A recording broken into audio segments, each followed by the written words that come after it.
12वीं सदी का भारत, जहां राजाओं की तलवारें इतिहास लिखती थीं और प्रेम कहानियां अमर हो जाती थीं।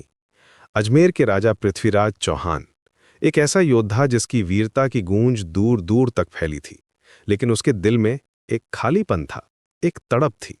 वो कहता था कि अगर प्रेम भी एक युद्ध है, तो मैं उसे भी जीतना चाहता हूं।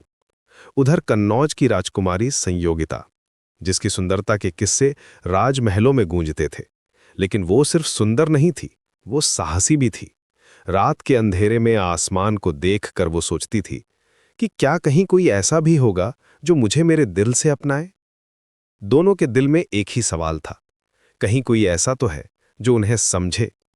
पृथ्वीराज की वीरता की कहानियां जब संयोगिता के कानों तक पहुंची, तो उसका दिल धड़कने लगा।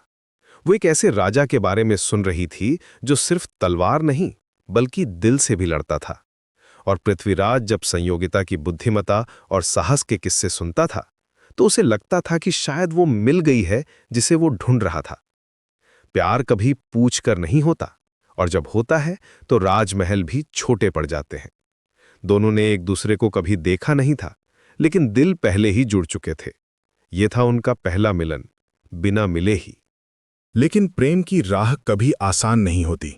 संयोगिता के पिता जयचंद ने उसके स्वयंवर का ऐलान किया, लेकिन उन्होंने पृथ्वीराज को जानबूझकर नहीं बुलाया, बल्कि उसका अपमान करने के लिए उसकी मूर्ति बनवाकर द्वारपाल की तरह खड़ी कर दी।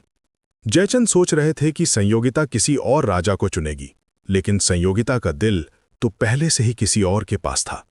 स्वयंवर के दिन जब वो हाथ में वरमाला लेकर राजाओं के सामने से गुजर रही थी, तो उसका दिल कह रहा था, दिल को किसके हवाले करूं अगर दिल ही ना सुना जाए। एक एक करके सभी राजाओं को देखा, लेकिन कोई भी उसके दिल को छू नहीं पाया। और फिर वो पल आया जिसने इतिहास बदल दिया। संयोगिता ने पृथ्वीराज की मूर्ति देखी और बिना किसी हिचकिचाहट के उसे वरमाला पहना दी। पूरा दरबार सन्न रह गया। उसने कहा, अगर इंसान नहीं तो मूर्ति ही सही। मैंने तख्त नहीं चुना, मैंने दिल चुना है। जो डर से मिले वो रिश्ता नहीं, और जो आत्मा से जुड़े वही प्रेम। लेकिन तभी एक चमत्कार हुआ। मूर्ति हिली और पृथ्वीराज चौहान सामने खड़ा था। वो द्वारपाल के भेष में आया था अपनी प्रेमिका को लेने। उसने संयोगिता से कहा, संयोगिता, अगर ये सपना है तो मैं इसे जाग कर जीना चाहता हूं।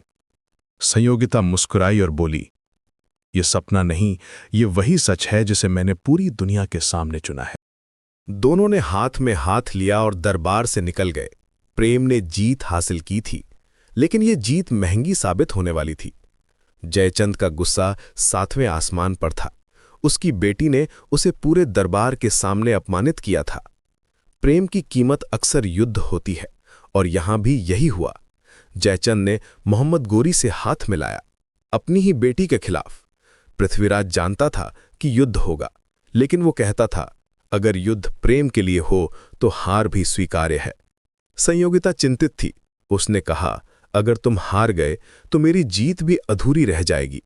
तराइन की दूसरी लड़ाई में पृथ्वीराज हार गया। वो बुरी तरह घायल हुआ और अंततः मृत्यु को प्राप्त हुआ। मरते वक्त उसने संयोगिता से कहा, संयोगिता, प्रेम कभी नहीं हारता, बस कहानियों में बदल जाता है। संयोगिता का दिल टूट गया। वो पृथ्वीराज के बिना जी नहीं सकती थी। उसने अपने प्राणों की आहुति दे दी, अपने प्रेम के साथ चिता में समा गई। दोनों की प्रेम कहानी यहीं समाप्त हो गई, लेकिन उनका प्रेम अमर हो गया। आज भी जब हम पृथ्वीराज और संयोगिता की कहानी सुनते हैं, तो दिल में एक अजीब सी हूक उठती है। उनका प्रेम सिखाता है कि सच्चा प्यार समाज के नियमों से बड़ा होता है। संयोगिता ने दिखाया कि औरत अपना फैसला खुद कर सकती है, चाहे पूरी दुनिया उसके खिलाफ हो। पृथ्वीराज ने साबित किया कि प्रेम के लिए सब कुछ दांव पर लगाया जा सकता है। कुछ प्रेम मुकम्मल नहीं होते, फिर भी इतिहास बन जाते हैं, और जो दिल में उतर जाए उसे वक्त भी अलग नहीं कर पाता। पृथ्वीराज और संयोगिता का प्रेम आज भी जिंदा है, हमारे दिलों में, हमारी कहानियों में, हमारे गीतों में। ये प्रेम सिखाता है कि जब दिल से प्यार हो तो कोई भी बाधा उसे रोक नहीं सकती।